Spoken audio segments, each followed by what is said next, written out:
Welcome to the Feminine Voice of God, a podcast celebrating women's spiritual connections to God, Source, and Spirit, including the mystical and the psychedelic. Join us as we explore women's transformative experiences of divine revelation and spiritual empowerment.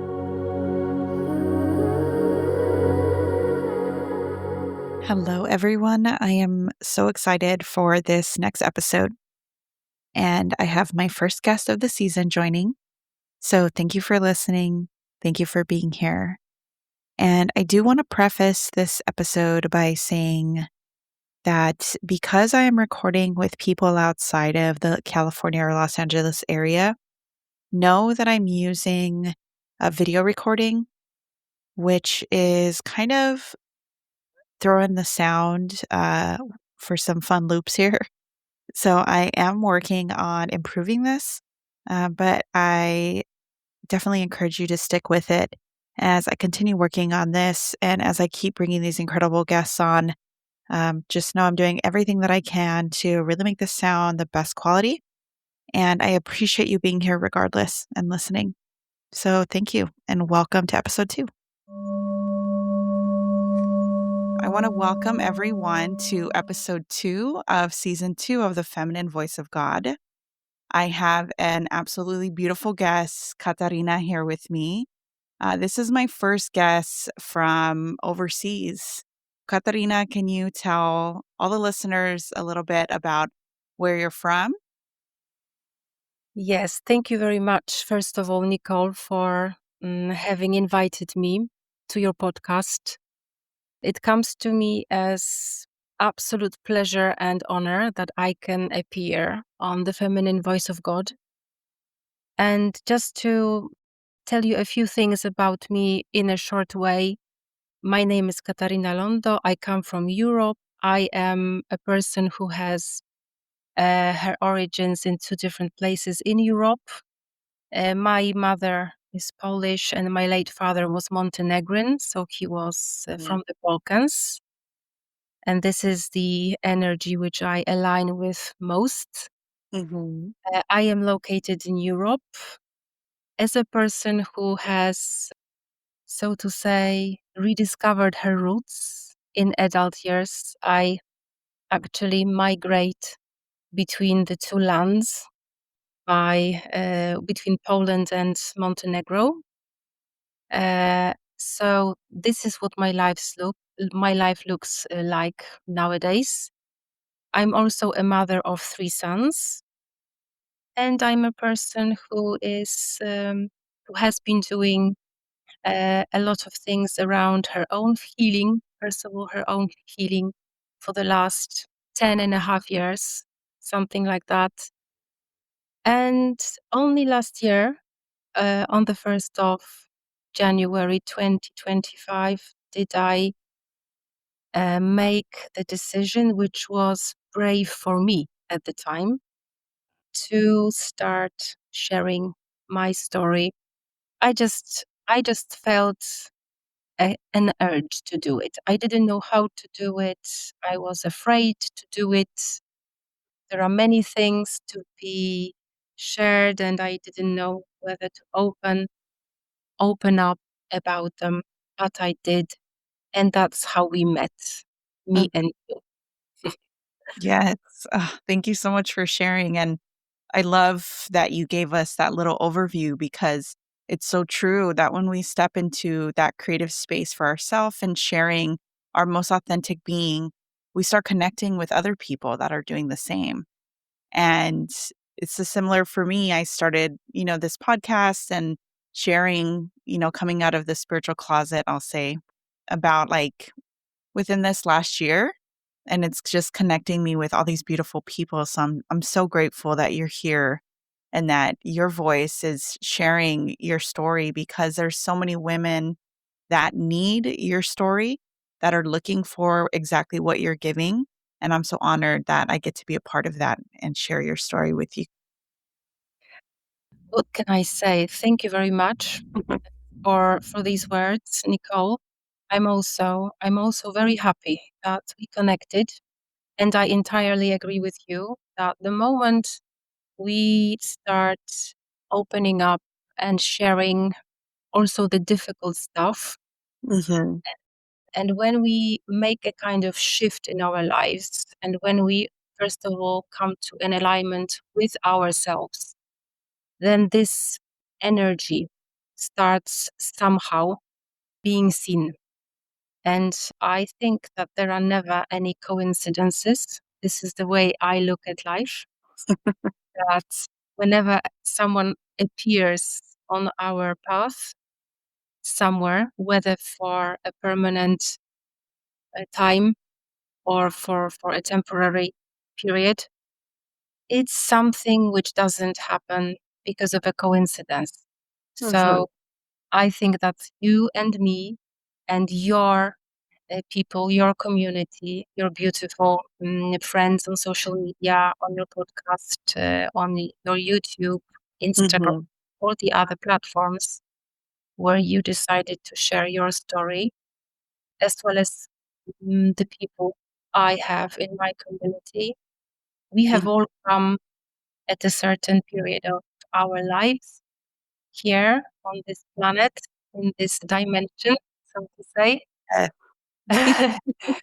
And I guess that we see people, meet people, connect with people the moment we are ready for it, and so are they.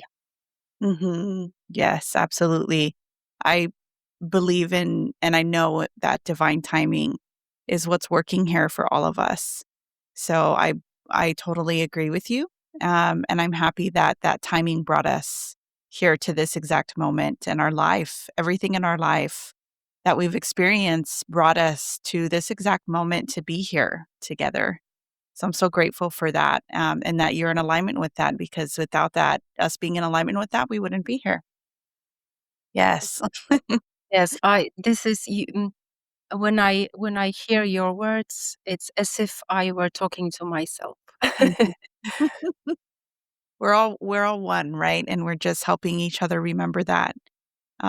So Katarina, I want to ask you, what was the start of your spiritual journey? Like, what was the moment or the thing that really inspired you to start walking that path?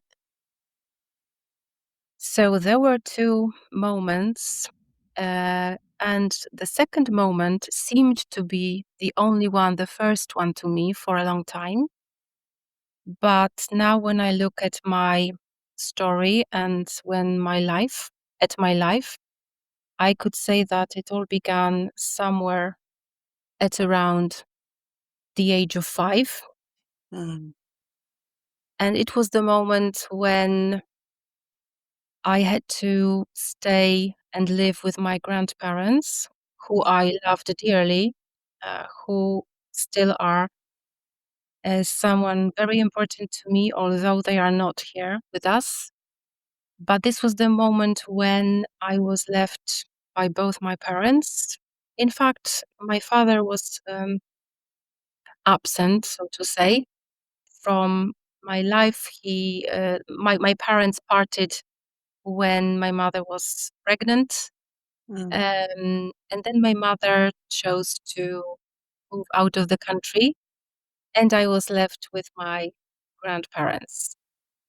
And this was the moment I saw as the actual time when my maturity, my seeing of things, mhm, deeper seeing of things started, because it was a moment which was unconsciously very, very hard, painful, mhm, and which then somehow, to put it in nice words, colored my existence and my life, which means impacted me hugely.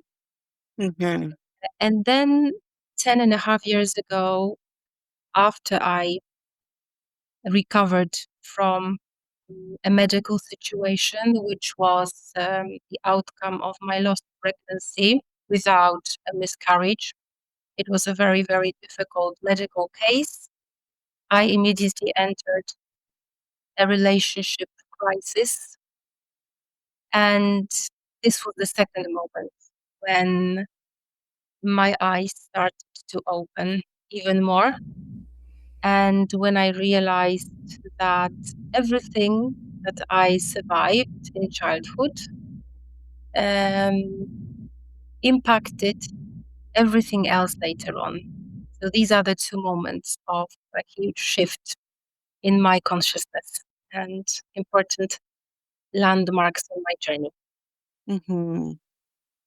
Wow, I mean, it's fascinating and also, I wanna validate and see that pain that you existed through and that suffering, and I want to acknowledge how difficult that must have been for you as a child, and also how so many of our stories of awakening are through pain and through suffering, and it's no coincidence, right, that, we're here through those stories and through that pain.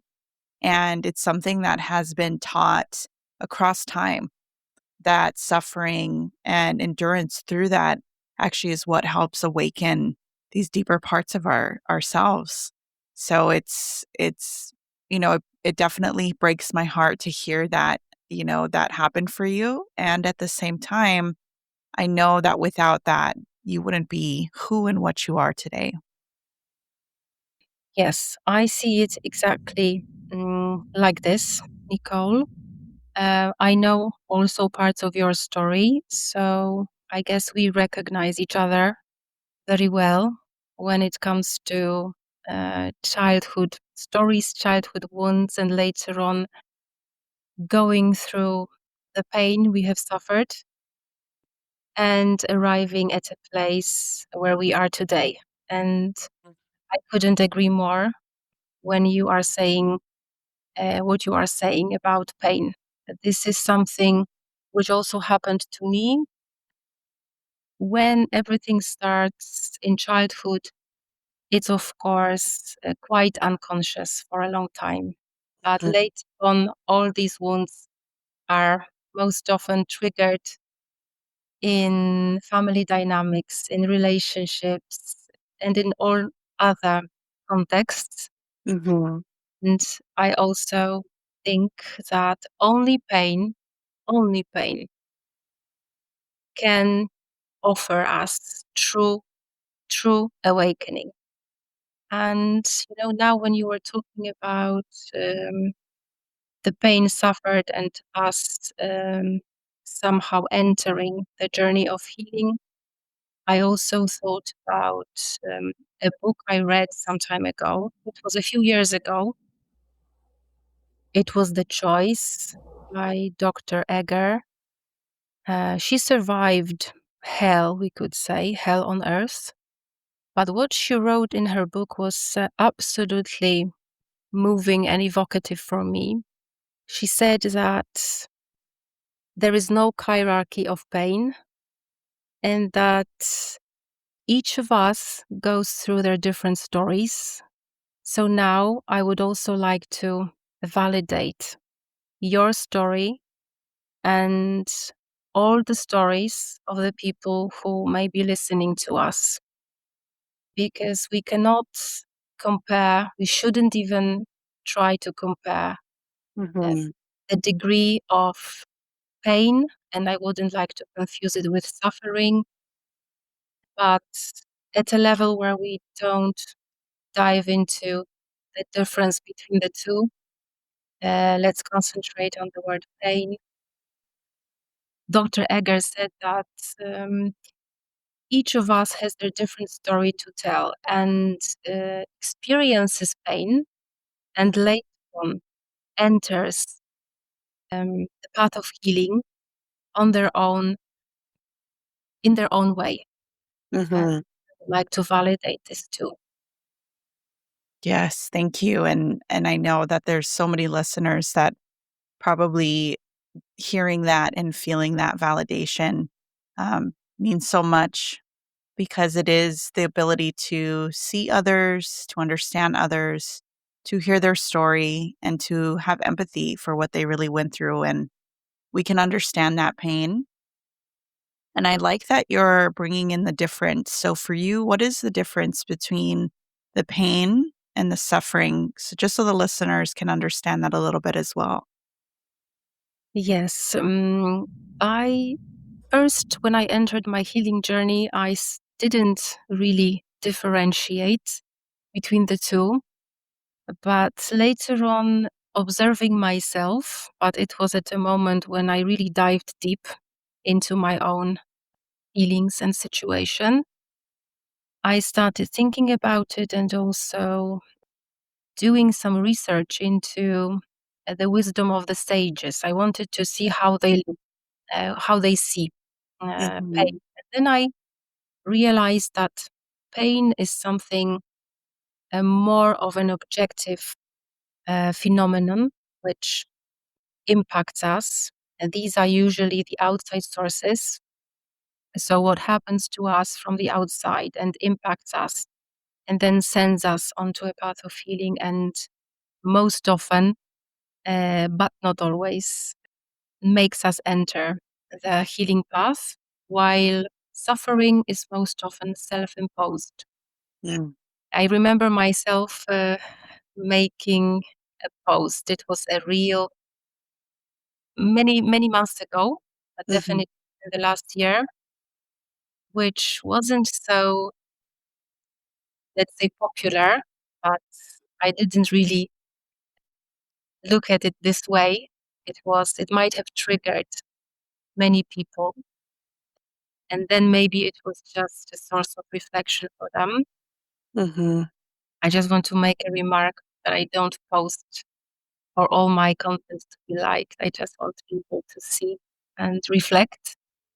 And there was a comparison based on the wisdom of the sages, the ancient Asian wisdom, saying that the first arrow is something the outside world throws at us, and this is called pain, while the second arrow is most often the arrow that we point ourselves at ourselves.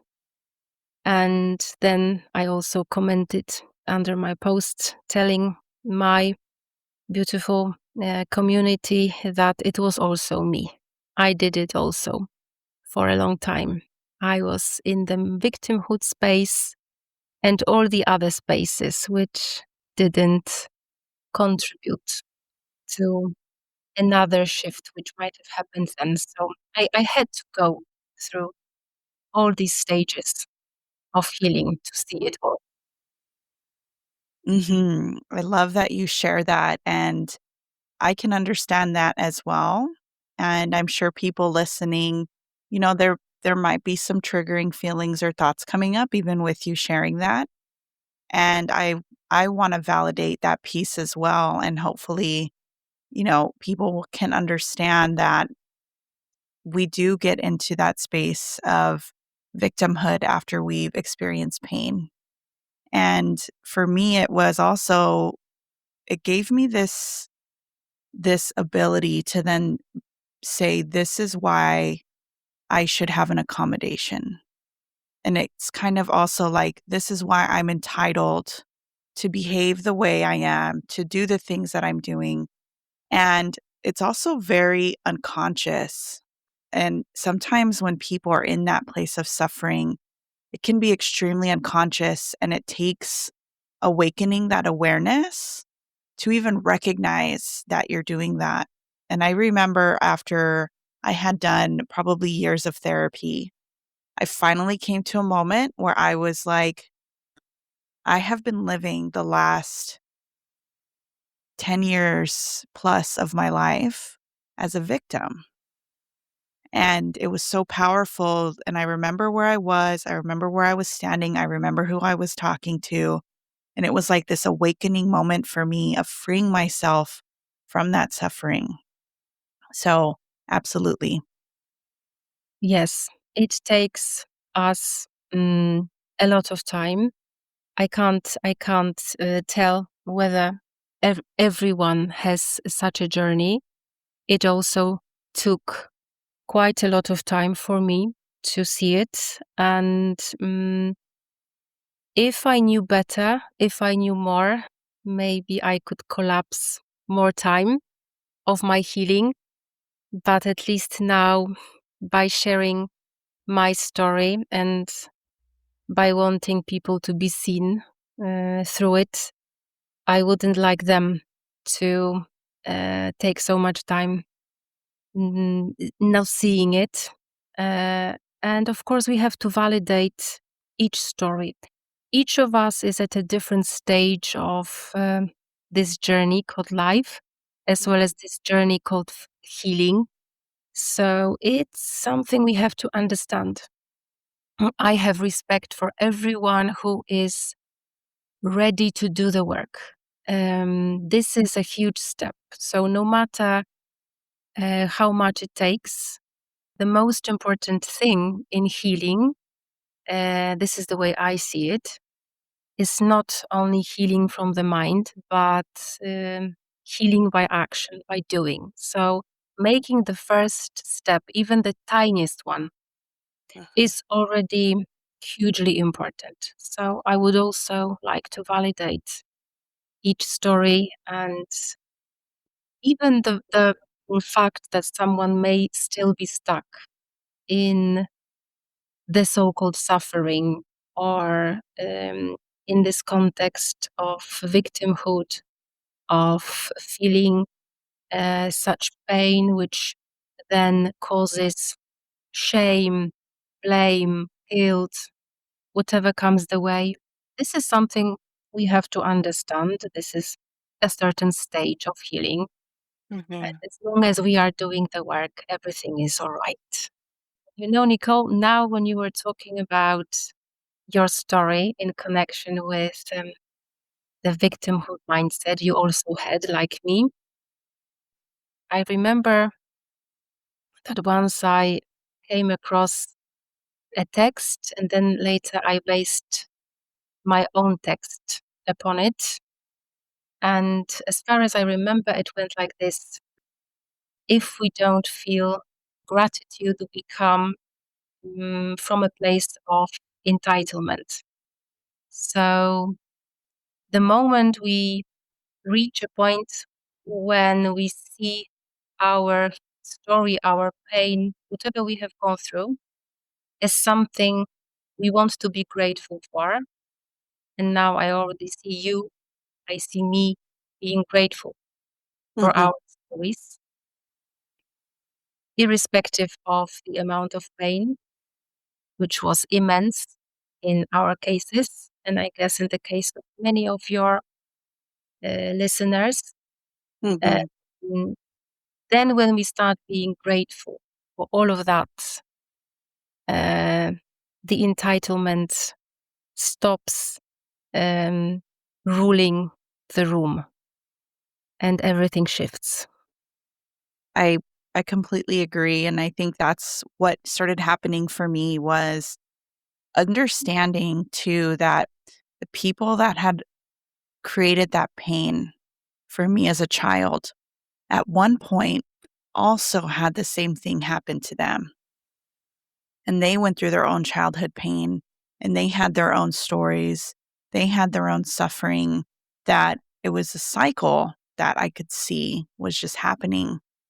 And when I created that empathy for those people, and I know that's really hard for some because of what they've existed through. And I will say it is possible to offer empathy, to offer forgiveness to people for what they've maybe inflicted on your life. When I was able to do that, that's what created the gratitude for my story, because then I saw the gifts that emerged from that pain and from the suffering that I had inflicted on myself. So I think that was a big piece for me. Yes, seeing those people as people whose wounds haven't healed, and then they continued bleeding on others, is definitely something which comes to us, to our consciousness on our healing journey. It also happened to me. I saw let's say, some people not ready to give enough love, not ready to make conscious decisions, which later impacted me, or simply people who hadn't been taught how to love, how to spread the light, who were simply separated from love.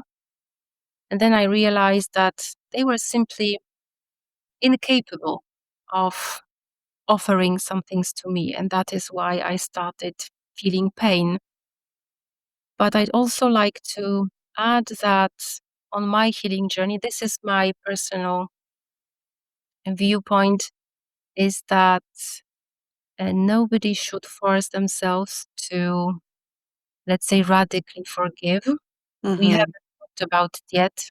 We have just talked about forgiving and gratitude in the general sense.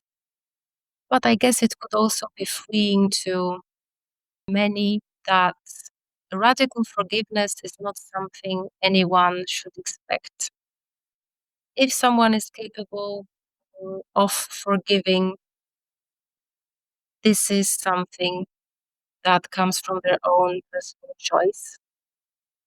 But on my healing journey, I understood just as an individual, just as a person, one of the 8 billion, 8 something billion planets, Mother Earth, that if someone doesn't feel this way, the most important thing for them, if they are ready, is to heal on their own conditions and to make their existence beautiful, one full of wholeness, peace, freedom, strength, resilience, not necessarily having to forgive everyone and do it radically. Because sometimes some people can't do it and then they feel guilt, they feel shame, and the cycle doesn't break. Mhm. Sometimes it's good to just focus on your own healing for your own sake. This is the way I see it. Yes, Katarina, I agree with that as well. I think if it's in that space of healing for people and it's aligned for them, then absolutely. And for some it's not, and that's okay too. And it doesn't take away from their individual journey. So absolutely. I definitely agree with that. Yes, I guess you know that those universal things start showing or showing up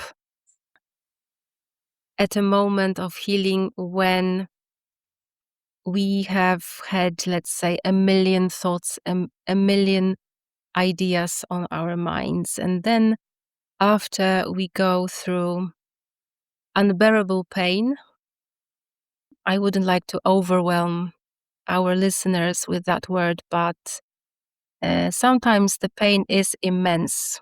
It was your case, it was definitely mine. I Mhm. started having somatic experiences. My body ached because of the pain of the soul for 1.5 years. And then when you just go through it, you push forward and you find yourself on the other side. Mhm. Those universal truths somehow naturally, automatically start appearing. And this is something beautiful. And when I listen to you, and now when we interact, when we listen to each other and then comment something, I just feel the same thing in you, that we see some universal things coming to us. Just Mhm. not from books, not from theory, not from outside sources, just from our soul, our own inner truth. Mhm. Yes, absolutely. I experienced that as well. And I my understanding of it is as we clear those things somatically, from our body. And as it clears from the fields of energy that exists as our auric field and our energetic field, it's almost like our vessel, the body, is like cleared and empty and then available to receive other information. And, we call it downloads here in the States. I'm not sure what you guys call them, but we call it downloads. We're getting downloaded with information. Um, and it's fascinating how things will come that I've never thought of, that I've never studied, that I've never had anyone tell me. And it's like just this boop, like this information that was just downloaded into my body and my mind. Nicole, yes, now you have touched upon something which is also very close to my heart, because what was the one of the biggest awaking thoughts for me was that my body stored my trauma. And this was something that didn't come to me at the beginning of my journey. I thought that everything had been stored in my mind, later on, maybe also in my heart and soul.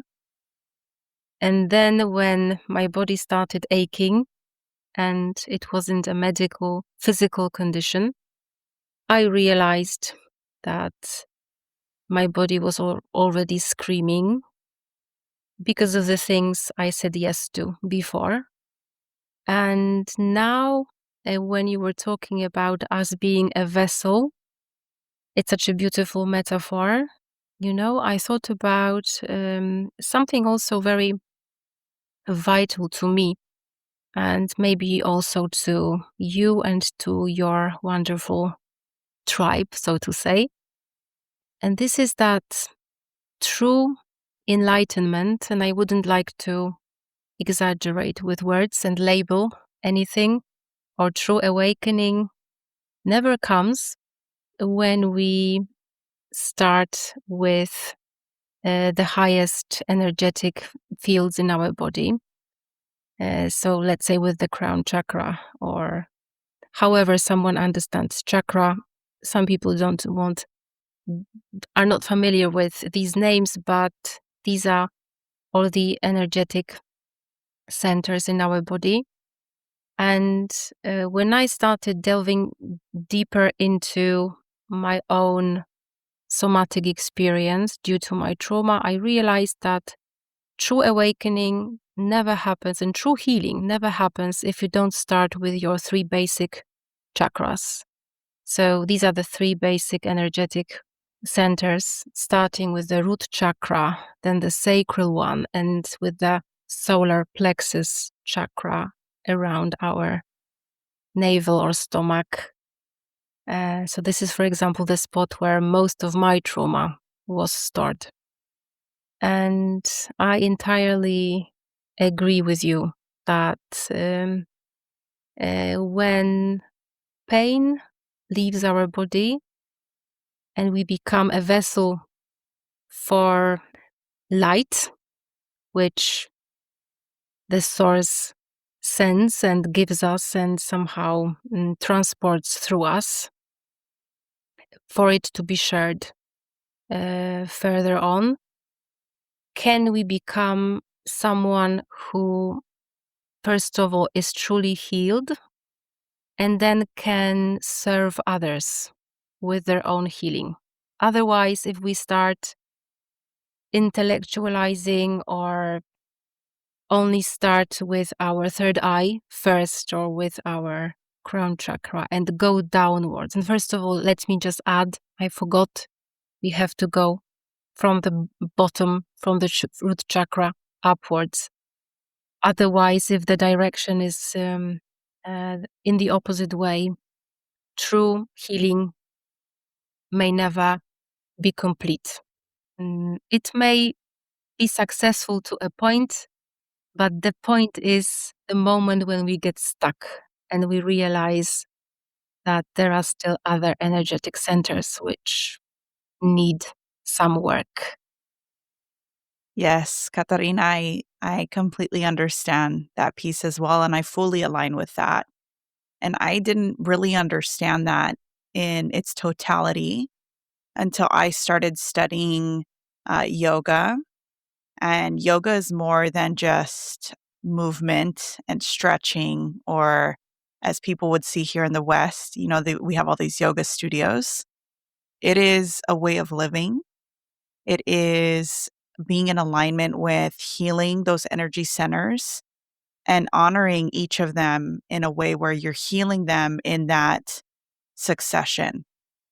And the way that they teach it in yoga is when you attempt to activate those higher centers, it actually causes a lot of disorientation for the body, for the mind.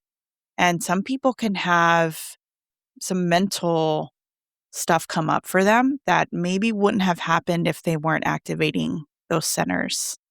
And also, the heart is so important because the heart chakra is the bridge between the lower chakras and those higher chakras. So, without the heart being open, you can't make that connection. And I see a lot of Kundalini awakening, a lot of those weekend retreats where people are doing a Kundalini awakening. And while I see them and I hear what they're doing and I see their intention, I do want to say that Kundalini awakening isn't a weekend. It is a journey that for me, and I'll speak for myself, I've been on for years, which I'm sure Katarina, you completely understand as well. And I work in mental health here in Los Angeles in the States.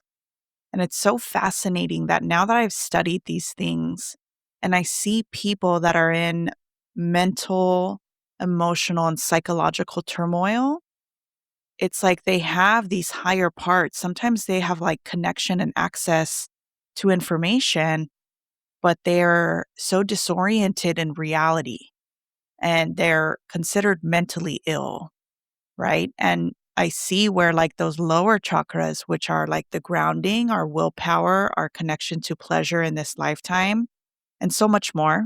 There's so much more than that, but how those are not quite developed for them. And it does cause this disequilibrium in the body and in the energy. So I love that you're bringing this up because I actually talked about this in my first episode of season 2 also. So I love that that message is just coming back for our listeners.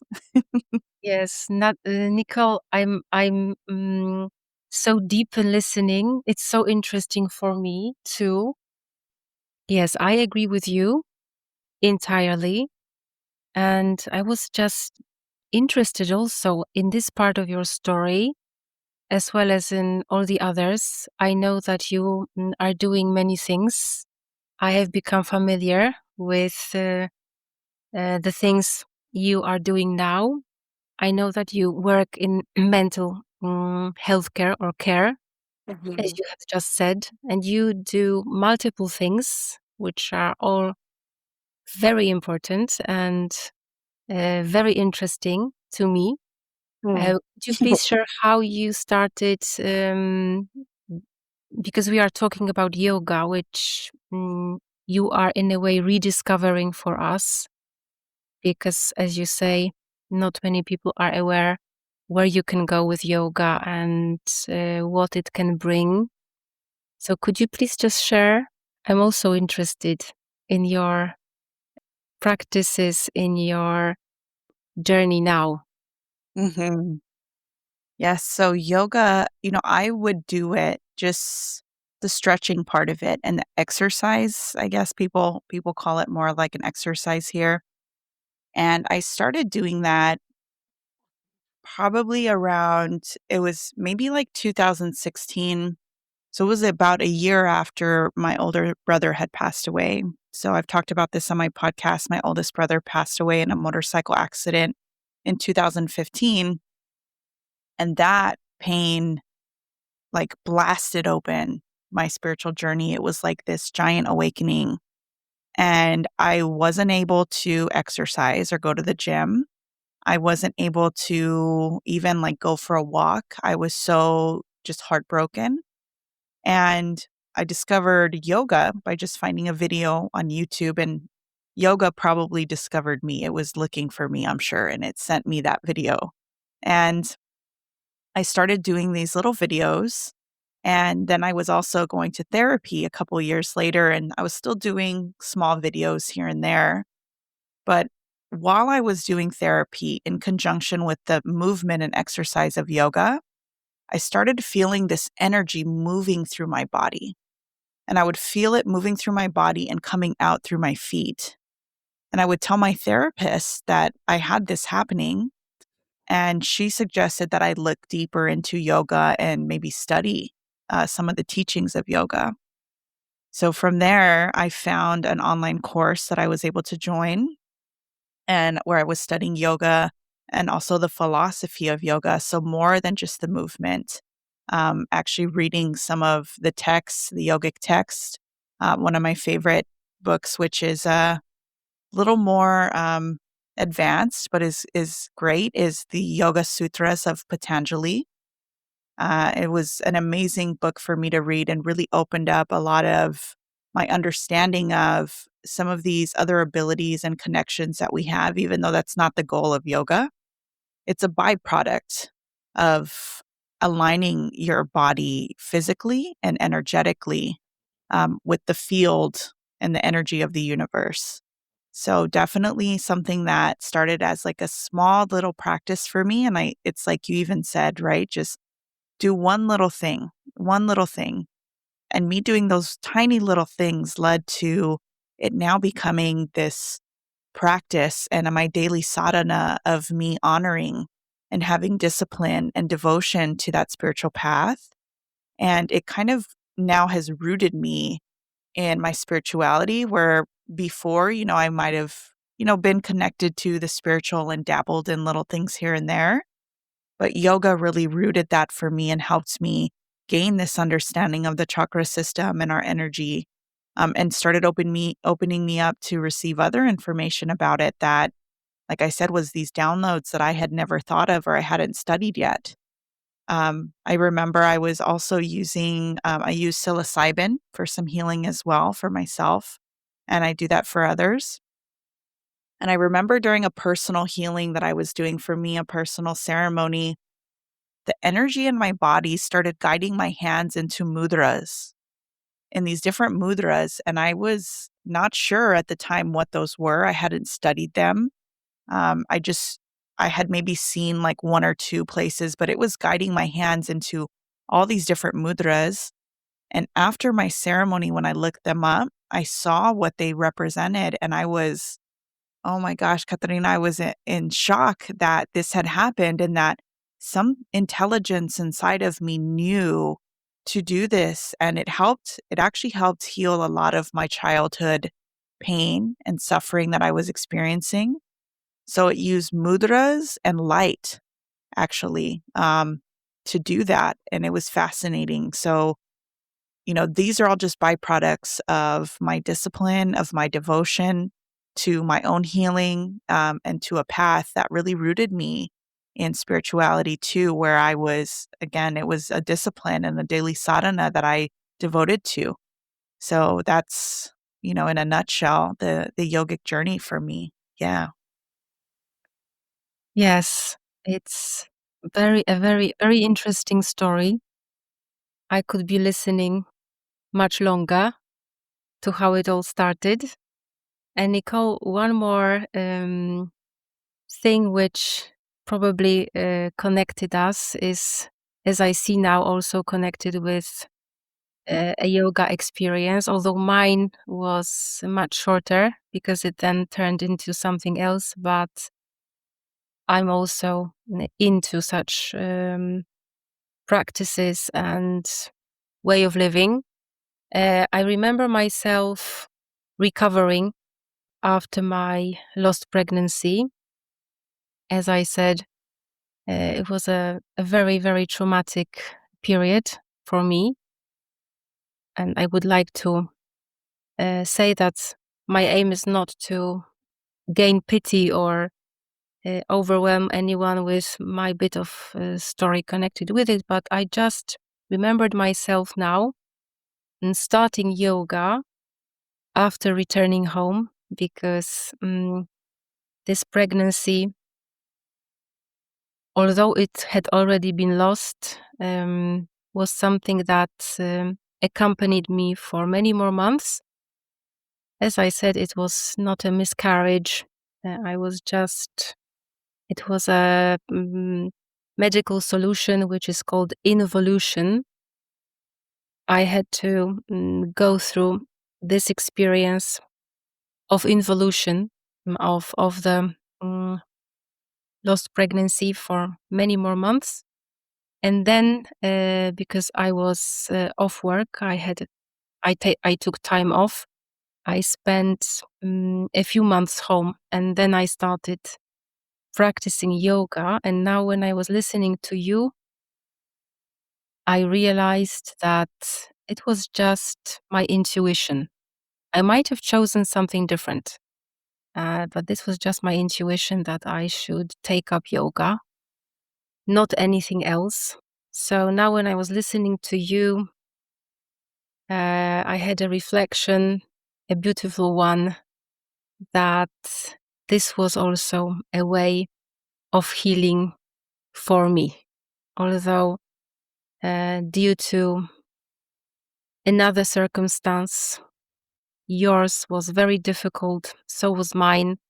And I guess that maybe many of us start beautiful new things in the biggest moments of crisis. And thank God that these things exist.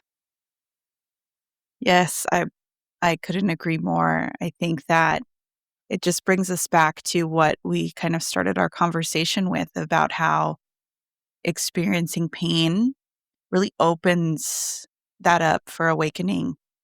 And even, I think about my life right now, and I just ended just over an 8-year relationship. And I'm doing my own healing from that mentally, emotionally, physically still. And it's, you said something that resonated with me so much, healing the body from all the things that you said yes to, right? That maybe you weren't in alignment with. So I 100% understand and feel that.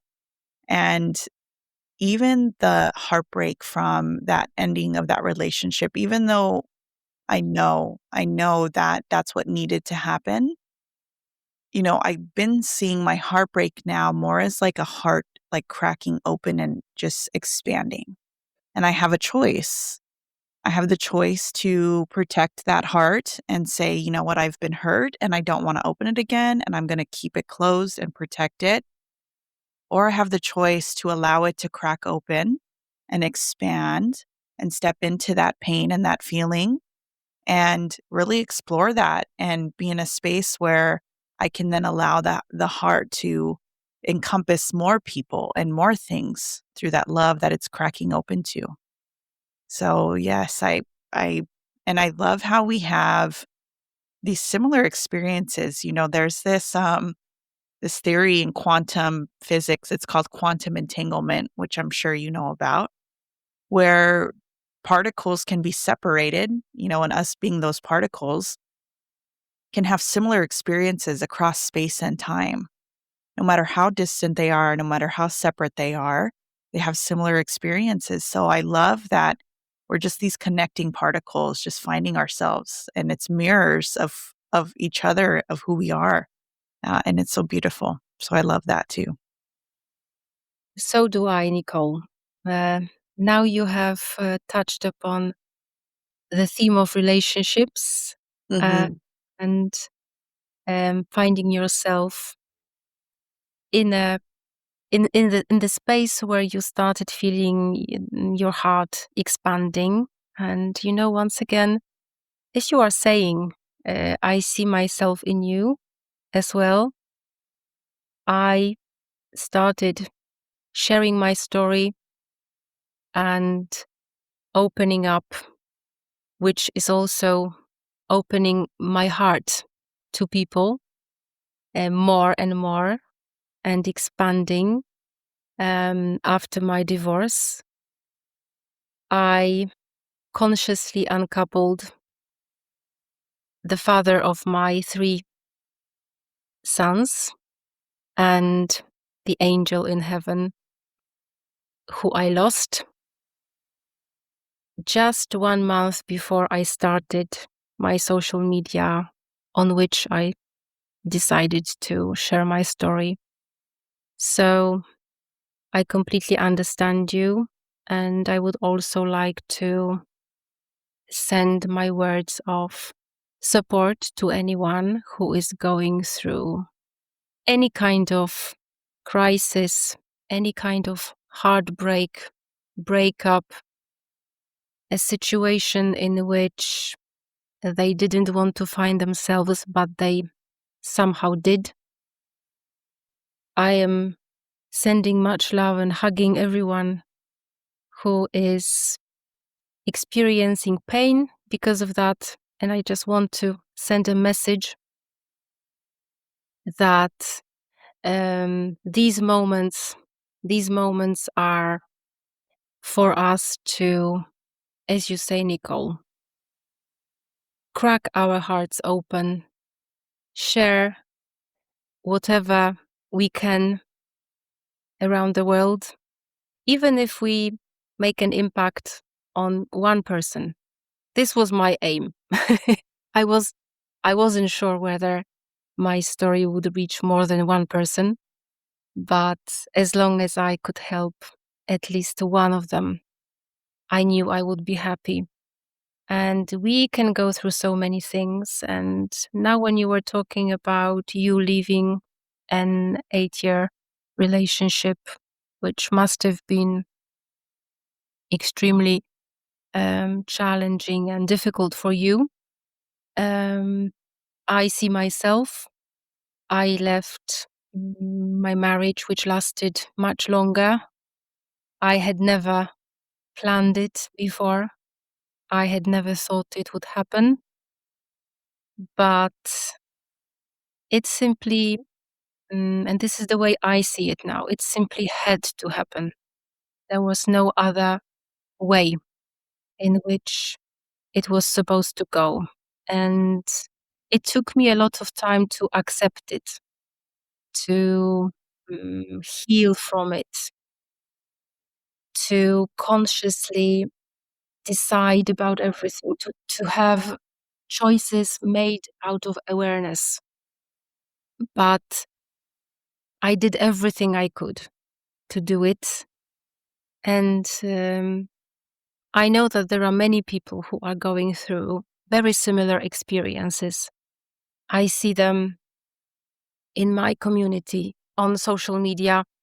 I talk to people. I sometimes receive DMs, or I see them sharing their stories.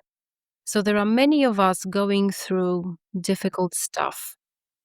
And as you said, we have to accept it. We have to just make one conscious choice that we are sitting with that pain, however hard, however difficult it is. Sit with it, feel it from beginning to end, no matter how long it takes, because then on the other side, the resilience, the courage, the peace, first of all, is something which stays with us forever. So I think it is always worth it. This is my way of thinking, my way of looking at it. I wonder what your beautiful community thinks about it. I have a lot of respect for people who are at the beginning of their journey or in the middle or who are stuck. I completely understand it. I have been at every stage. I get it. You have to go through each minute. You have to live every day. Sometimes it takes months, years, but only when you leave that space do you realize it was the only way you could do it, and that beautiful things come to you. And as you said at the beginning of our meeting today, Nicole, beautiful souls start appearing. on our path, those who are in full alignment with our being, who can offer us just by looking at us, by seeing us through their story, and vice versa. They offer us full understanding and they give us their own light through which we can grow. So I think it is something which makes our lives complete and simply true. I wouldn't like to exaggerate with the word authentic. Some people say authenticity is important. I agree, but sometimes they abuse the word authenticity, sincerity. So I would stick to the word truth and light. Yes, I love everything that you just shared. And there's so many little golden nuggets that you dropped in that message you just shared with everyone. And one that really stood out to me was really sitting with those feelings and that experience and really feeling it. Because I think that's something that for many people, and I will say I did for myself also, was trying to push those feelings and that experience away and using, in a way like, of course, being positive is important, but using positivity to like override sometimes doesn't always work.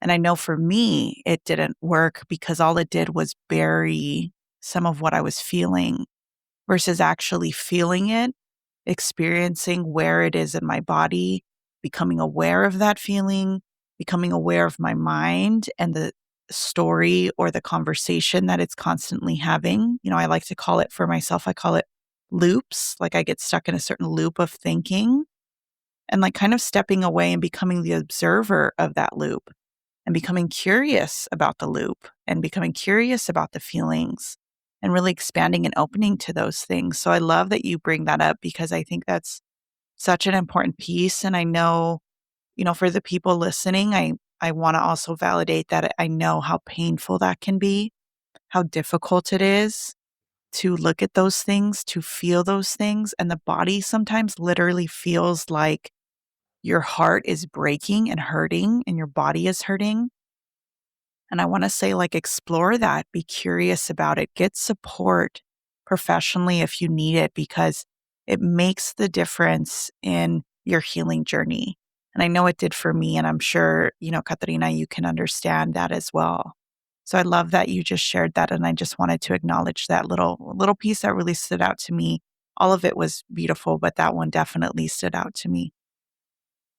Yes, it's all about resistance. I realized that as long as I felt resistance to my pain, the pain remained, and I couldn't find a way out. Hmm. So then I started just very, very slowly. Of course, it is very difficult. We can't escape some feelings. We are not used to this space where we sit, where we bravely decide to feel everything. So, of course, resistance occurs most of the time first. And the moment we realize that we have to surrender, that we have to accept, and this way stop resisting our past experience, our pain, our trauma, wounds, but just decide in a strong way as an adult to open to the new experience of healing and make a conscious choice to work on our resistance and do everything we can to release it. Even if you release it for a millisecond, then for a second, a few seconds, you don't have to force yourself, but even if it lasts very short, what is guaranteed is that if you practice it, you will feel less and less resistance. And more and more peace. Of course, first you may experience peace also for a millisecond, but why not? Is it better to feel resistance all the time, or to feel a bit of peace for a second or a minute?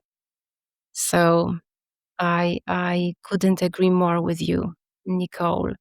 And also you mentioned something which maybe we could call toxic positivity, which you mentioned in your words.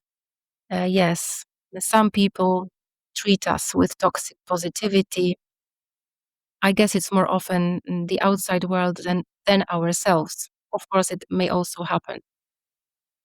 So everything that is toxic is not something that serves healing, be it people, be it words, be it some rituals or types of messages or content on social media. So, yes, no forcing, no guru like messages, just the simple work of getting up, making conscious choices, opening ourselves to whatever we feel on the way, and an aware choice to do the work.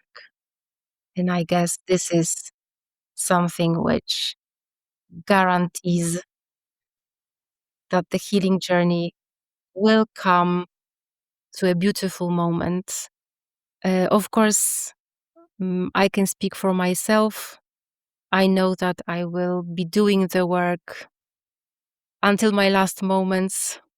It's an ongoing journey, which I'm not leaving. Anyway, you reach a point that gives you such a lot of peace and a sense of freedom from the limiting beliefs you see and hear around, and your own limiting beliefs, and all the circumstances that don't serve us, that the moment you feel the freedom, the peace is something to live for, I guess. Yes, I fully understand and agree with that, Katarina. And you mentioned something earlier that I think ties into what you're sharing now about authenticity, right? And from my understanding and from my own experience of connecting with my most authentic self is when I kind of dissolve those limiting beliefs. I understand those patterns of behavior. I understand the loops. I see them. I'm the observer of them.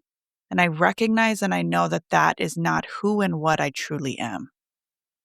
That those are things that have been picked up during my life here as a human being.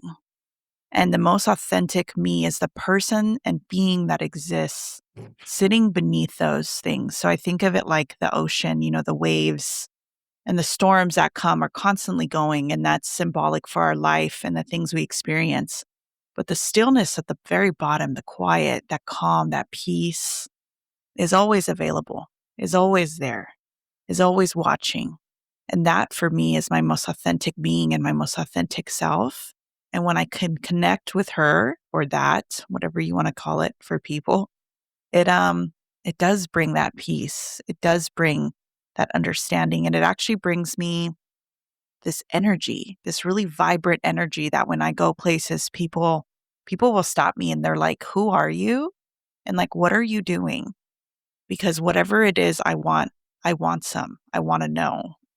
And it's reminding them, that it's available to all of us and it exists within every single one of us.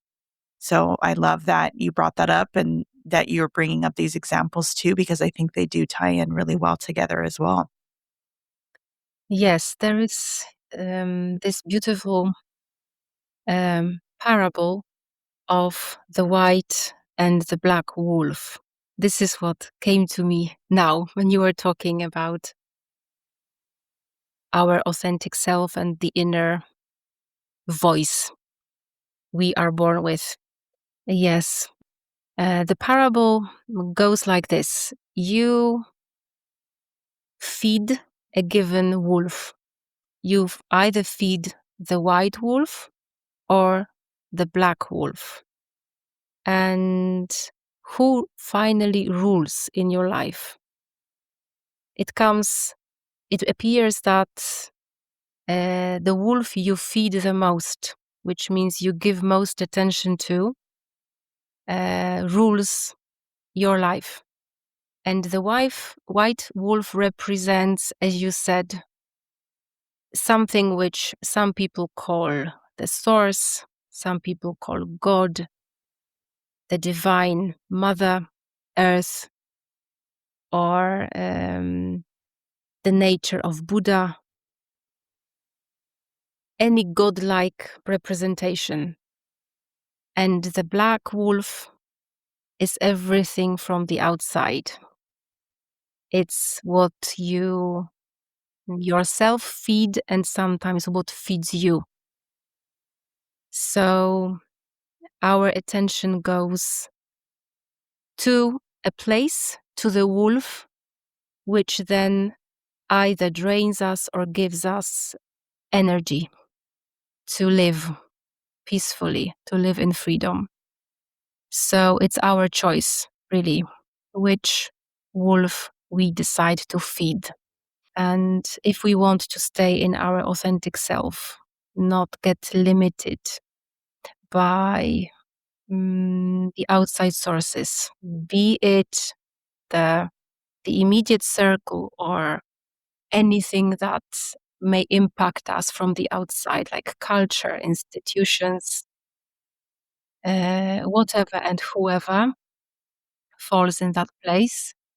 And so then when we choose to listen to the source, however we name it, full alignment is possible. And Nicole, now when I'm talking about it, I'm just reminding myself of one text I wrote. I would just like to say sorry for citing my text once again, but this is what came to my mind. Now it will be short. I remember myself posting about a book I read at a huge moment of crisis. It was by Martha Beck. As far as I remember, the title is The Way of Integrity. And I remember myself reading it in a very, very difficult moment when I wanted to decide which way to go. And the message there, Martha put, was so beautiful that only if we decide to, first of all, find our inner voice, then listen to it, and finally take action from it, can we live a happy, peaceful life. So this was one more reflection I had now in connection with your words. Thank you, Katarina. That was so beautiful. And I think that's a perfect note for us to actually end our podcast. I know we dedicated an hour and it's been just over an hour. I feel like we could talk for hours. So we will definitely have to record another episode as we continue our journey because we'll have more wisdom and more information and more sharings to bring. So I want to thank you for being willing to step into this space, being vulnerable, to share your story, and also just for honoring me for being here. I was so shocked that you said yes, and I was like, yes, like dancing happy because, like I said, I felt so connected to you and everything that you're sharing. So I wanted to have you as a guest on here. I think you're such a powerful individual and being. And you're definitely impacting me with what you're sharing. And I know you are doing that for other people. So thank you for being here and thank you for honoring us with your presence. And I'd like for you to tell everyone where they can find you, if you have a website, your social media where they can find you, you can let people know, and I will also include it in the show notes so you guys can find Katarina on any place that she has. But Katarina, where can people find you? Nicole, I will share it with you now, but before, please let me express my gratitude also to you. I feel privileged to, first of all, have been invited by you. It was also a surprise for me, and it was a beautiful surprise, which I am grateful for. And I also agree that the way we connected, I will repeat myself, cannot be a coincidence. So thank you very much for that. And now about my social media and platforms. So first of all, I can be found on Instagram under my name, which is Katarina Londo, where I post my reels, my posts, where I write my texts. So if anybody is interested, they can read not only what is written in the videos, but also in the captions and in the comments. I sometimes add extra things there for people to find themselves in parts of my story. Second of all, I have just created something which is called a free guide to your healing. These are 7 reasons why all grown-ups should become strong-healed adults. And dear followers of Nicole and dear listeners, I would like to invite you to just open my bio on Instagram, click the link on bio site, and then when you click it, you may just receive it for free. It's made of 2 parts. The first part is a guide in which I just give some tips, ask people questions, share bits of my story, and give 7 vital reasons for healing. This is the way I see it, but it's not just something I created for myself.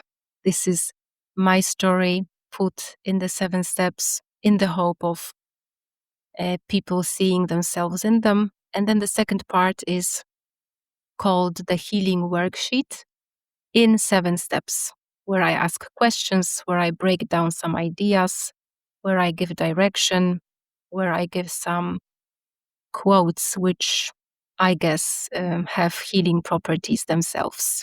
And Nicole, apart from that, I'm also on YouTube. I started it a very short time ago. There you can find my first videos. If I can take the opportunity to invite any of your followers, I'm also on YouTube under my name, which is Katarina Londo, and no nicknames there, just me. And maybe in connection with our today's story, you could start, if you feel like, with a video where I share what happened to me at a certain age when I decided to start over. Now you know why I started over. Of course, I can add that I didn't start over from scratch. I started over from my experience, which is the case with all of us, because we have gone through something. And then maybe another video where I share my purpose, which is healing. And then you may look the other stuff up if you are interested. And apart from that, I have my email, which is the other way around, Londo Katarina without a dot, londokatarina at gmail.com, where you can write to me. And that's it for now. These are my biggest platforms where I appear, where I focus on. So please feel free to find me and see what I am trying to share with you. And dear Nicole, I will also do everything to share your story and your platforms and the sources where you can be found with all my beautiful community. So I'm not sure if it's your practice to share it in your podcast. I have listened to some of them, but please do. I would like us to incorporate the message also here, if it's possible for my Mhm. community to get to know you better. Yes, thank you so much, Katarina, for sharing all those beautiful ways that people can find you and connect with you. And listeners, I will say, wherever you are in this world, I know we have listeners all over the different places of the world. Find Katarina because her messages are powerful, and read the captions if it's a video of her, which is absolutely beautiful. And read the caption because she has so much wisdom that she puts into these captions and all the information she's sharing that is in itself very healing. And her presence is very healing. So thank you, Katarina, for sharing all of those. People can find me on my Instagram, which is the Feminine Voice of God. I'm also on YouTube as the Feminine Voice of God. And then I do have where I do my yoga and meditation work. And I do have some meditations available for people on YouTube at Toga Yoga Nicole. And I will put all this information in the show notes too, so people can see it and access it. And if you do want to email me, my email is also in the show notes.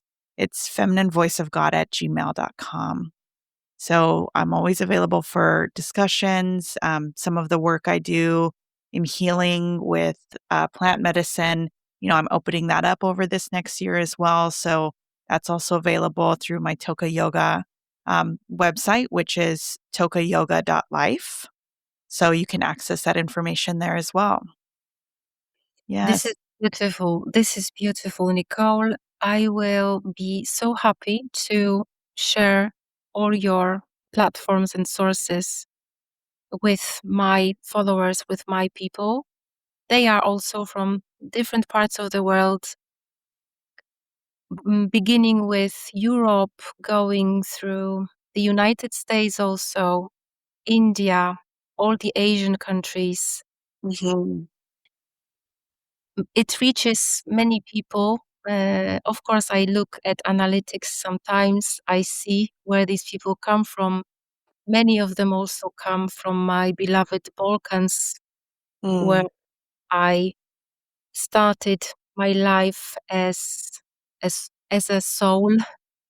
I can't live there all the time. I visit the place, but many beautiful souls from all over the world, including my two homelands, as well as your homeland, come to my space. So I will be very happy to share your journey, your story, and all the sources where they can find your wisdom and whatever you are sharing with the world.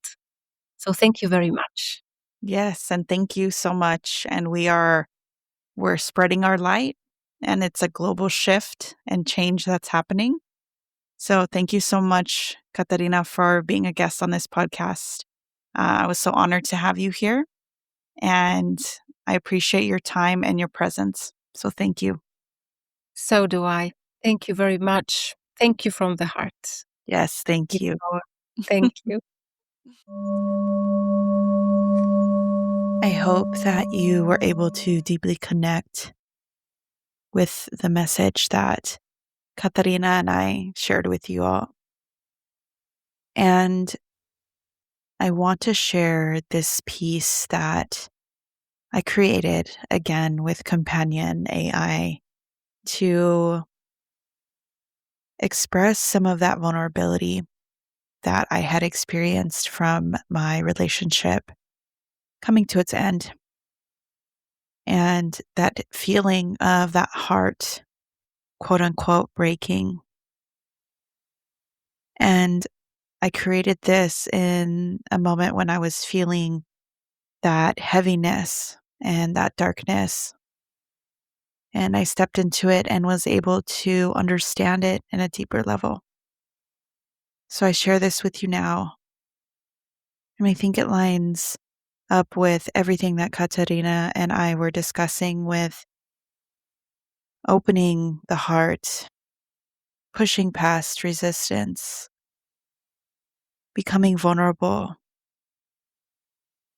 and connecting with that deepest, most loving part of yourself that is your light and your ability to open your heart to heal yourself and others. So, wherever you are in the world, if you've experienced heartbreak, hurt, pain, this is for you. Thank you for listening.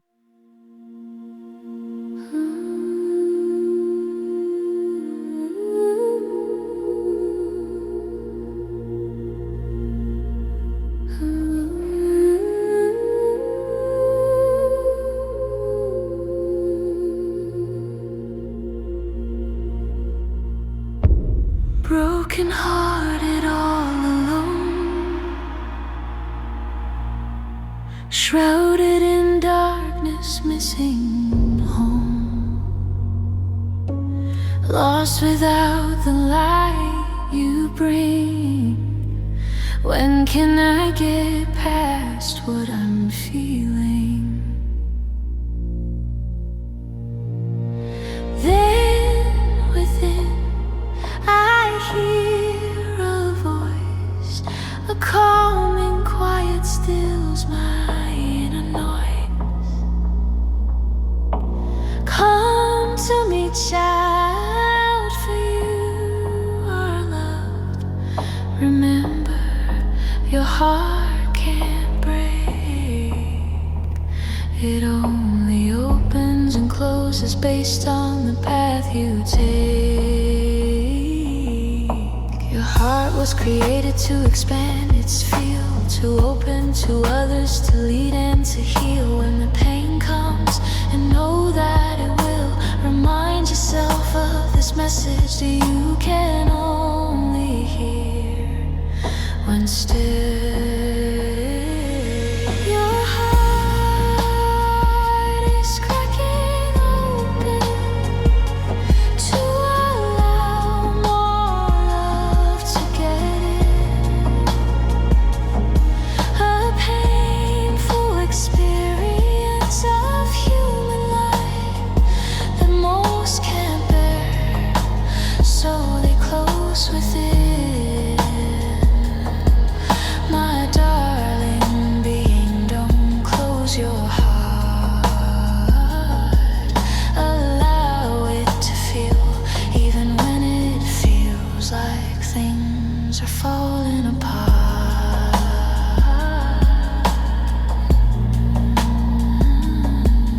Be present with its rhythm, its power is beyond the mind. And remember that if needed, you can live one heartbeat at a time.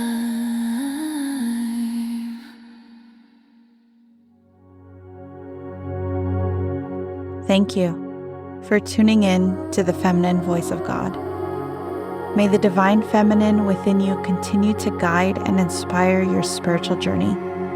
Stay connected, share your insights, and embody the wisdom shared on our podcast. Until next time, may the sacred essence of the feminine illuminate your path.